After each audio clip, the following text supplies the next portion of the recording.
Hello, everyone. This is the Broken Christian Man podcast. My name is Scott. The show is about what it's like to be a Christian in the real world. Topics that we may or may not agree on, but we still need to talk about them to find a path forward and to better understanding each other so that we can live more Christian lives. If you're interested in this kind of a show, tune out to the world, tune in to what we're talking about, and let's see if we can influence each other in a positive way. Hey everyone, welcome to the show. First series in the month of February, which is Valentine's Day month.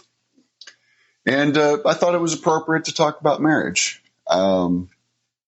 I think there's something that we really need to look at in marriage is what creates a successful marriage? How do you achieve a lasting marriage? Now, I've been married to my wife for 28 years, and we've been together for 30 years. Just a little background, we dated for 2 years before we got married. We were engaged for about a year, 6 months to a year. I can't remember exactly. And I married my wife just before, I'd only been 21, I guess you could say, for about a month before we got married. And my wife is a little bit older than I am, but not much. We're close in age, close enough. And I do have to say, getting married at a young age, women are definitely more mature than men. I think that's the first part of the thing with marriage is that men, whether we like it or not, do mature slower than women. And I think the other thing that we have to realize is that women, I know you've heard women are from Mars, or men are from Mars and women are from Venus, and it's true, but it's not in the same way that you think. Men are visual creatures and women are emotional creatures. Women judge things off of emotion, and men are more visual. That's why that men have such a hard time with wandering eyes, because women get attracted more to the emotional side of a man, to the emotional connection that man has with her, and also the security that man provides for her. Men, we're sexual beings, and so we judge a lot of things by sex.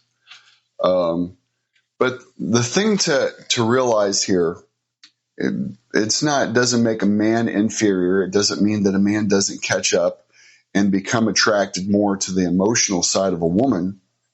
It's just how they experience. Women like to feel taken care of. And by what I mean by that is they like to feel safe, that they can be open and honest with us. And we as men do not take advantage of what they're sharing with us. For men, they need to feel safe with a woman. And they do identify this in a lot of ways with their mother. And what I mean by that is a man needs to feel open and honest and secure that he can show weakness in front of a woman. Well, what is weakness to a man? A weakness to a man is actually showing his emotions. So it's kind of interesting, that duality there is that a woman finds attractiveness in feeling safe and being able to be herself, and she is more attracted to a man emotionally than necessarily through looks. Because it's if that man can make her feel safe, and a man feels connected to a wife. I mean, yes, the man has to find her attractive, and she does have to find the man attractive to a degree, but that's only in the initial beginning of the relationship. After that, it's really more about the man being able to be emotionally secure with the woman. and showing weakness in the relationship. We find that it's not always that we are so different. It's just the way that we communicate is different. Men are also fixers by nature. Most men just want to fix it. They want it to go away. They don't want to deal with it. Men are terrible at dealing with emotional stuff. I can vouch for this. But women, on the other hand, don't really want you to fix everything. They want you to fix what you can. If it's a material style thing, they would like you to fix it. If they ask you to fix a door, literally they mean, can you fix the door? But when it comes to their emotions and to what they're feeling, they just want you to listen.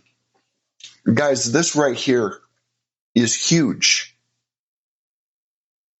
Learning this little lesson here is huge in a relationship, because the more that you can grow together emotionally, the stronger your relationship's going to be.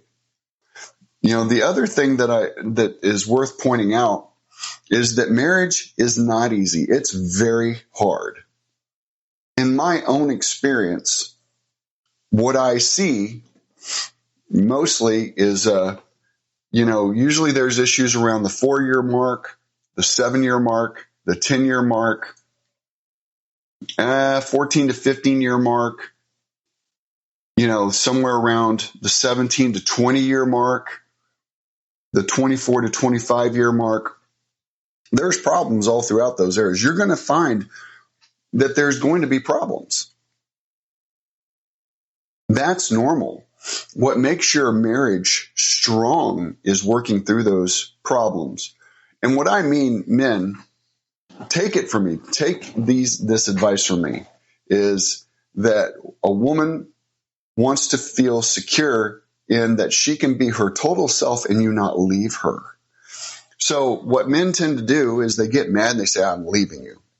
They tend to threaten. That's men. Men typically threaten, and they don't mean it, but they want their way, so they threaten to get their way. Kind of like a little kid. How a kid will throw a temper tantrum and tell mom and dad they hate them because they didn't get that piece of candy at the store. That unfortunately is a male condition.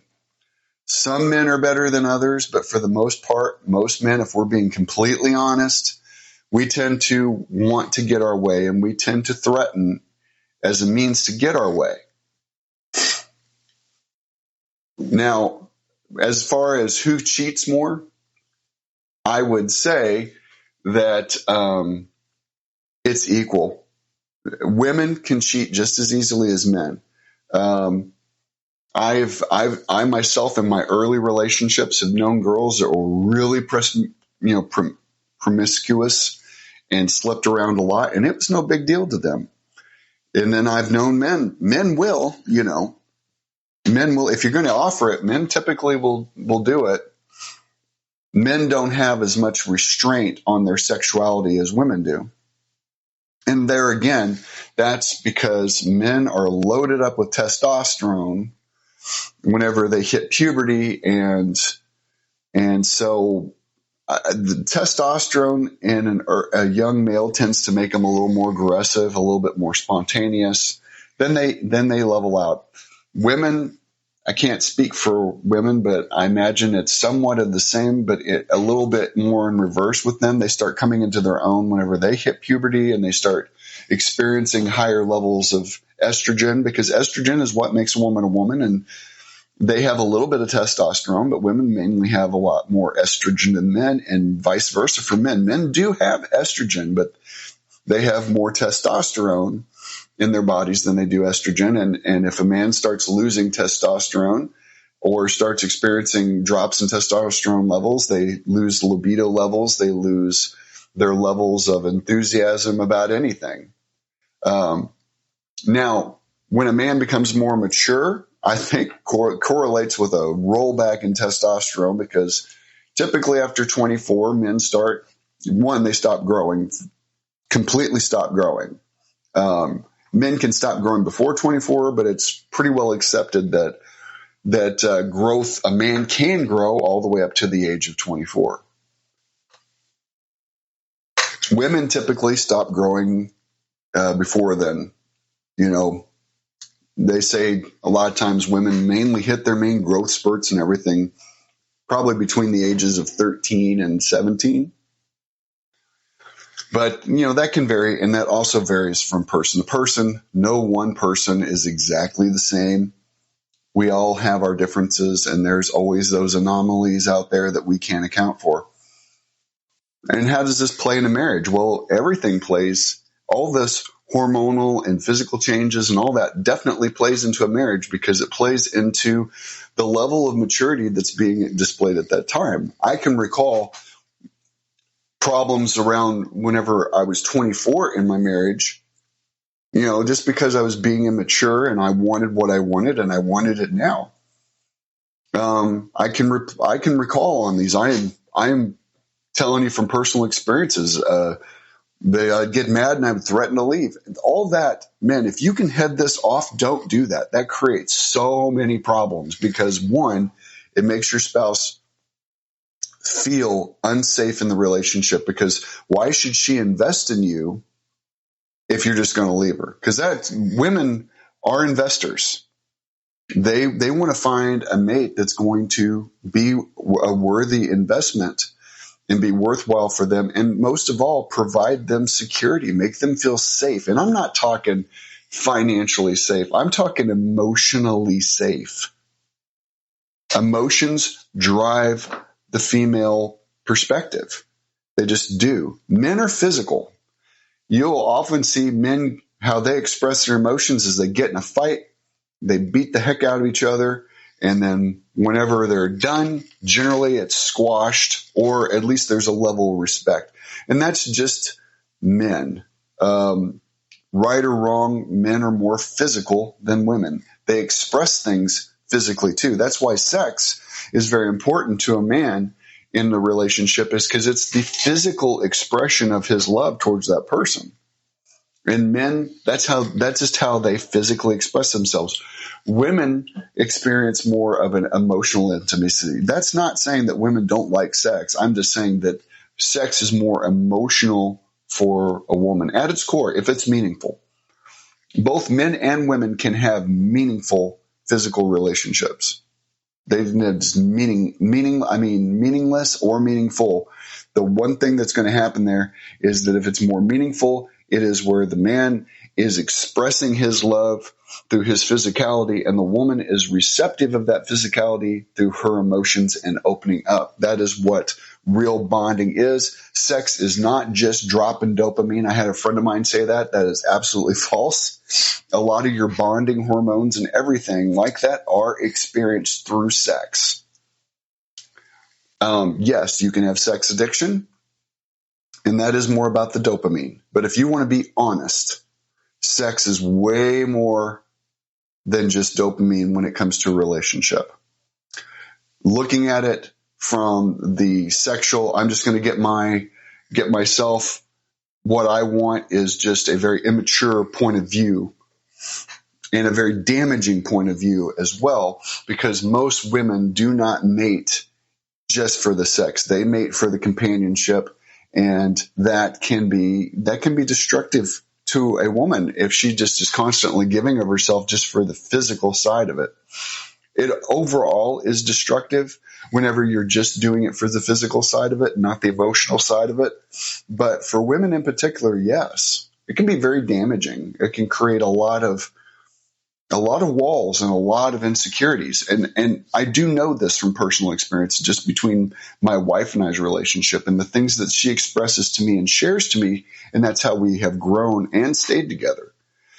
And we have talked. And another misconception is that a happy couple never fights. That's absolutely not true. Fighting has its purpose. It's how you fight that's important.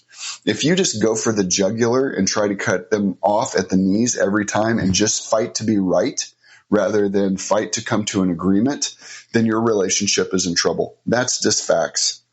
At the end of the day, a marriage is a relationship, and all relationships have to have commingling of equal equal input. If you cannot take your wife seriously and honor the things that she is saying and take them into consideration seriously, you're going to have trouble in your marriage. Your wife is not going to respect you either. And that's big. That's big for a man. Men are big on respect. They need to feel respected. They need to feel like they are doing something in the marriage that's at a leadership capacity. Men are just wired that way. Women, for the most part, it's really about safety. It's about emotional safety. I know I said that before. And I want to read this to you. This is what the Bible says. And this is also, for me, the most misused verse in the Bible regarding marriage. So you can find this in Ecclesiastes 4:12.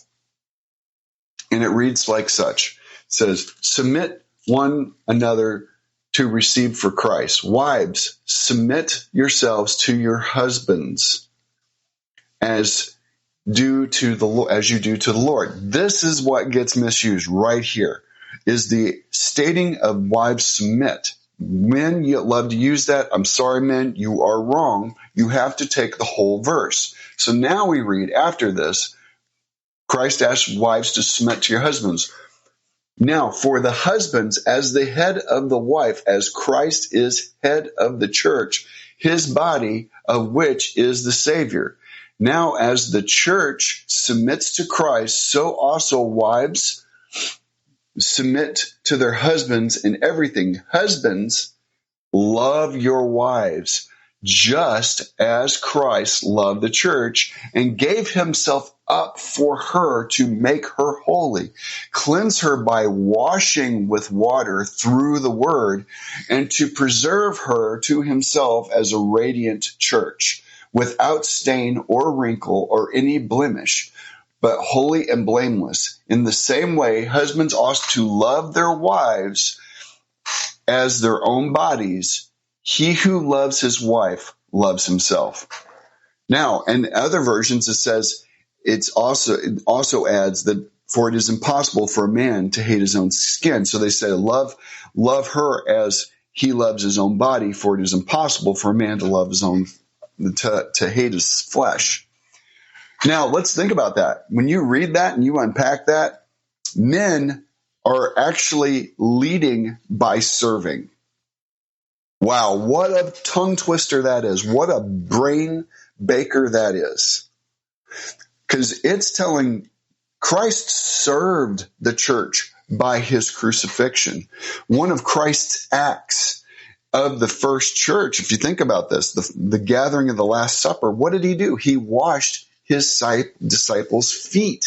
He performed an act of servitude, just as it says in here that a man should wash all blemishes and stains from his wife. That means that he purifies her through his love. So men, despite that you think that you should come into a marriage and that you're going to own the roost, everybody do what I say, everybody kneel and bow and submit to me, that's really flipped on its head through this. You are to serve the household. A great article to read, if you can find it, is I Come Third. I Come in Third. God, wife, then you.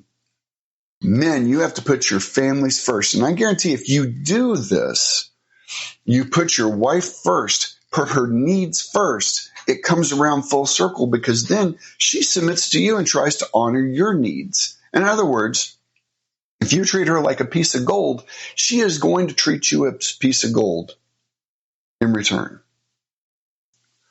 So this is so important. This is so detrimental. I can speak as a firsthand witness of this, that the more that I put God at the head of my marriage and I put my wife ahead of me, the better our marriage got. Whenever I was putting myself first, she was unhappy. And in return, I was really unhappy because she was unhappy because I wasn't getting my needs met because I wasn't meeting her needs. This is huge and very, very important.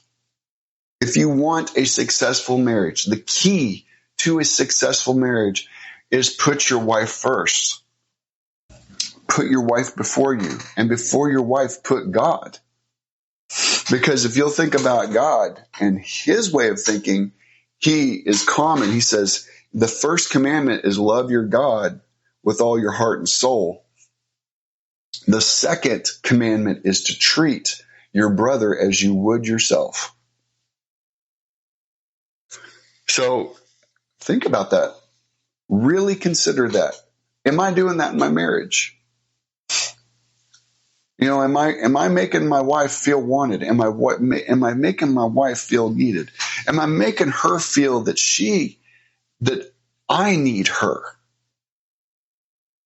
Am I making her feel like she is the center of my householdly world? God is your spiritual world. And you lead your wife through Christ. But hey, there have been many times that my wife has led me in Christ. We have a partnership in that regard. And also another thing is, in successful marriages, you realize that you have the things that you're good at, and she has the things that she's good at. For instance, in my marriage, my wife and I are exact opposites. She's a night person. I'm a day person. I like to get up in the morning. I like to get on to the day. I like to get stuff done. She likes to get things done, but she is more active at night. Another thing is she can't cook. I guess she could survive. But the bottom line is, out of the two of us, I'm the better cook. So I do all the cooking. She is better at tending to the yard and making sure that the grass looks good than I am. She will notice the little nuances that I don't. My wife has a green thumb. I have a gray thumb. In other words, if I'm managing it or I'm looking after it or I'm tending to it, it's probably going to die. But she can grow the crap out of anything. I've seen her root pineapples, taking the top off a pineapple and rooting that and growing a whole pineapple plat. It's just her talent. Another thing is that, she is not as patient in areas with electronics or things like that, figuring stuff out, fixing stuff. She's not patient enough, putting things together. Hey, I'm good at that. I typically can do that. But you know what? She's better with money than I am. I'm terrible with money. If I got a dollar bill, it's going to make its way into something. She's got a dollar bill. She knows how to save that. It has totally been her that has caused us to be able to buy homes and cars and make sure that they get paid on time and have some money in the savings. She's good at that. I'm not. She has been absolutely awesome at our financial security. That is her strong point. Is our marriage the same as other marriages? No.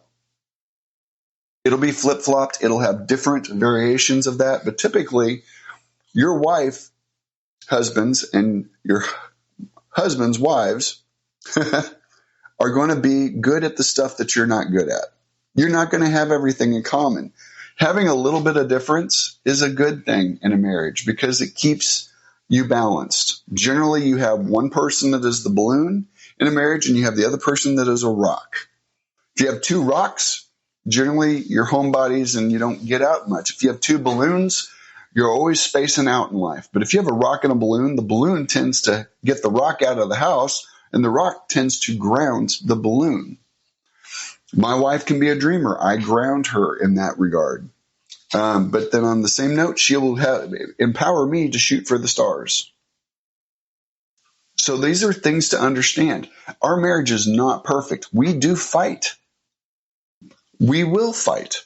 If you see that in our experience, every couple that claims they don't fight and their wife is everything, meets all their needs and all that, and they never fight and never have a dispute, generally those marriages don't last. Either the spark runs out and there's not enough to keep it together, or they're just lying and they're fighting a lot.